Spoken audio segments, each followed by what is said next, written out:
Hola oyentes de Radio Sefarad y bienvenidos a Distrito Kafka con Stanislav Skoda. ¿Qué tal?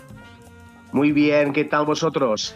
Muy bien, con ganas de escucharte aquí en este espacio que llevas en Radio Sefarad y en el que hablas a nuestros oyentes y a tus oyentes de historias sobre judíos, checos, y hoy nos vas a hablar de los arquitectos, los hermanos Kohn. Con mucho gusto, como siempre es un gran placer. Hoy me gustaría contaros la historia de los hermanos Otto y Karl Kohn, arquitectos muy famosos que empezaron sus carreras en Checoslovaquia en la época de entreguerras y luego hicieron una carrera excelente en Ecuador, en Quito y también en Nueva York. Entonces, Otto Kohn nació en la época de la entonces Austro-Hungría, en una ciudad muy cerca de Praga, y su hermano menor, Karl, nació en la capital de Checoslovaquia 7 años después. Los dos se graduaron en las universidades técnicas, Otto en Praga y Karl en Liberec, y luego estudiaba en la Academia de Artes Aplicadas y era discípulo del famoso arquitecto checo Josef Gočár. Con la llegada de la independiente República Checoslovaca, aparecieron nuevas oportunidades para los arquitectos judíos, tanto en el campo de la construcción para los particulares como en el sector público. Otto y Karl, que trabajaban juntos a partir de los años 20 del siglo XX, hicieron muchas realizaciones en Praga, pero también fuera de la capital. El edificio más famoso de ellos, de esta época de las entreguerras en Checoslovaquia, era un bloque de viviendas enorme en el estilo constructivista en el barrio de Letná, unas viviendas de lujo que tenían vistas espectaculares al castillo de Praga y a la explanada de Letná. Este edificio sigue funcionando hasta ahora y es un edificio emblemático en nuestro país. Curiosamente, cuando lo terminaron en los años 30, los primeros inquilinos eran checos, ricos y muchos de ellos de origen judíos. Sin embargo, tardó muy poco tiempo cuando habían llegado los nazis y se fueron a vivir a este mismo edificio, ya que los judíos o huyeron o fueron llevados a los campos de concentración, lamentablemente. Eran viviendas de lujo, tenían 10 cuartos, 2 o 3 cuartos de baño, y entonces los inquilinos eran los altos cargos nazis o los empleados de los estudios de cine alemán UFA.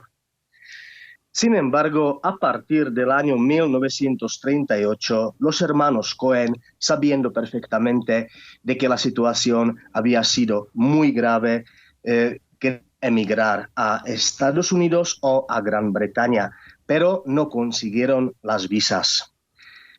Y ahora hay que también mencionar a otro empresario checo que era František Janeček, dueño de las fábricas de motocicletas Jawa, para quien trabajaban los hermanos Cohen antes de la llegada de los nazis a Checoslovaquia. František Janeček era un inventor, un empresario muy importante en nuestro país. Tenía una fábrica de motocicletas muy conocida a nivel mundial con la marca Jawa, especialmente en Cuba. Mucha gente sigue teniendo estas motos y eran amigos con los hermanos Cohen. Y como František Janeček no fabricaba solo las bicicletas, sino también las armas y las exportaba a todo el mundo, tenía muchos contactos y decidió ayudar a sus amigos hermanos Cohen. František Janeček exportaba las armas también a Ecuador, que estaba en un estado de guerra con Perú.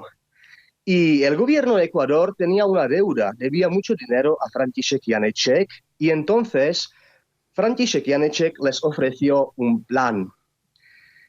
Si los ciudadanos checoslovacos de origen judíos pagarán parcialmente la deuda de Ecuador a él, el gobierno de Ecuador les conseguirá los visados a ir a este país suramericano.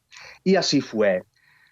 Más de 20 miembros de la familia Cohen obtuvo los visados de Ecuador y escaparon de Checoslovaquia a Quito. Eso no era tan fácil porque salieron de Checoslovaquia en julio de 1939, cuando ya los nazis ocupaban el territorio checoslovaco. Entonces me imagino que el gobierno de Ecuador tuvo que negociar con los nazis la salida de estas familias. Al llegar a Quito, empezaron a trabajar en las universidades, los dos hermanos daban clases, Carl, el menor, en Quito, en la Universidad Técnica, y Otto en la ciudad de Cuenca, en Ecuador. Carl se hizo muy famoso en Quito, ha realizado más de 100 edificios públicos y privados y obtuvo muchos premios por su trabajo. Otto, el mayor, pasó los últimos 20 años de su vida en Nueva York, en Estados Unidos, donde su hijo Joseph hizo una carrera excelente como matemático. En este momento también me gustaría mencionar el hijo biológico de Otto Kohn, que era el famoso director de cine oscarizado de origen checoslovaco Miloš Forman. Y cuando vivían ellos en los años 50 y 60 en Estados Unidos, se encontraron y Miloš Forman empezó a hacer su excelente carrera cinematográfica. La familia de la madre de los hermanos Cohen, desgraciadamente, se quedó en Checoslovaquia y todos perdieron sus vidas en los campos de concentración nazi. Sin embargo, el legado y la fama de los hermanos Kohn sigue viva tanto en Checoslovaquia o en República Checa, en Ecuador y en los Estados Unidos. Murieron en los años 60 y en el año 1977 respectivamente, cuando falleció el menor de los hermanos, Carl.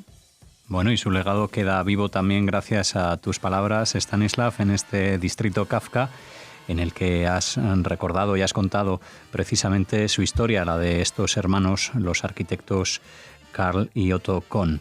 Gracias, como siempre, por hacerlo y estar con nuestros oyentes aquí en este espacio de Radio Sefarad.